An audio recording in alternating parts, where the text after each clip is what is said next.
साइपर trial के लिए एक अलग सी जगह में जज साहब ने अदालत लगाई और वहाँ भी ये ऑर्डर कर लिया कि खान साहब को यहाँ प्रोड्यूस किया जाए।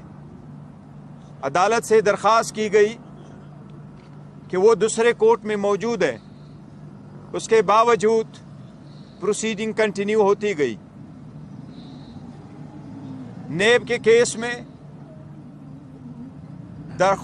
रिक्वेस्ट के बावजूद कि एक मौका फराहम किया जाए ताकि हम क्रॉस एग्जामिनेशन करें गवाहों पे, लेकिन जज साहब ने क्रॉस एग्जामिनेशन का राइट स्ट्रक अप किया है।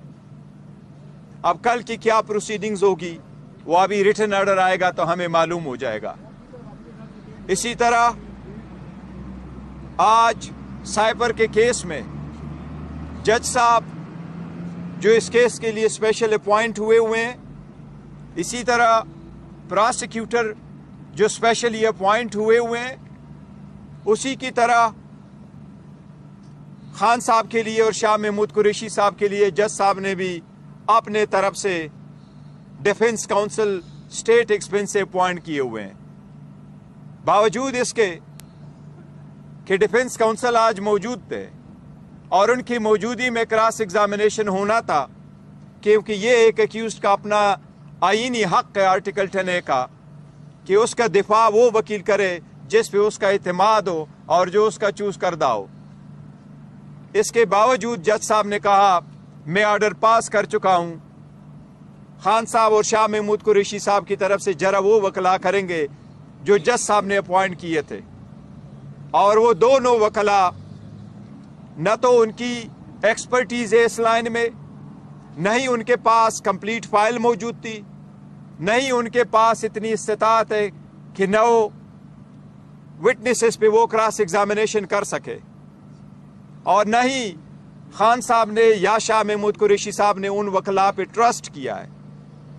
और इससे बढ़कर ये कि वो वकला साहिबान ऑलरेडी प्रोसिक्यूशन और स्टेट के सरकारी वकील थे।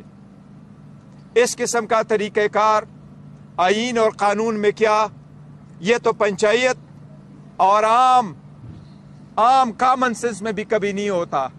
जिस तरीके से ट्रायल शुरू हुआ और जिस तरीके से 9 गवाह लाए गए और एक ही की तरफ से 2-3 क्वेश्चन किए गए और फिर कहा गया कि बाकी आप अडॉप्ट कर ले। इसी तरीके से आज 4:30 बजे उन्होंने क्रॉस एग्जामिनेशन शुरू करके 8 बजे से पहले पहले उन्होंने प्रोसीडिंग कंक्लूड कर ली और अब 10:30 है। जज साहब अभी भी कोर्ट में बैठे हैं, अपने रिटायरिंग रूम में मौजूद है।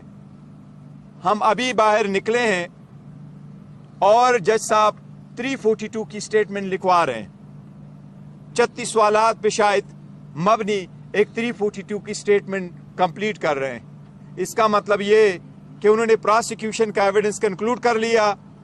एविडेंस 342 की स्टेटमेंट के बाद क्लोजिंग आर्गूमेंट्स और जजमेंट होगी।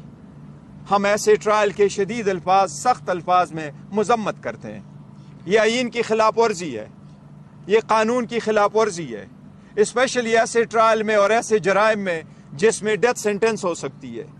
2 मरतबा इस्लामाबाद हाई कोर्ट ने इसको क्वाश करते हुए इसको स्ट्रिक्ट डायरेक्शन के साथ भेजा है, लेकिन जज साहिबान को अपनी तरफ से कोई जल्दी है इस केस में, और जल्दी जिस भी तनाजुर में एक मरतबा फिर हम अदलिया से बसद एहतराम मुखातबे और दरख्वास्त कर रहे हैं कि ये सब कुछ आपके आंखों के सामने हो रहा है। इस्लामाबाद हाई कोर्ट की चीफ जस्टिस से दरख्वास्त है कि आर्टिकल 203 के मुताबिक सुप्रीम कोर्ट से दरख्वास्त है कि सोमोटो के जरिए इसका तदारुक किया जाए। ऐसे सीरियस केसेस में आप the minimum bare minimum standard of the fairness जो है वो अपहोल्ड रखे। वो एक साबिक वजीर आज़म है,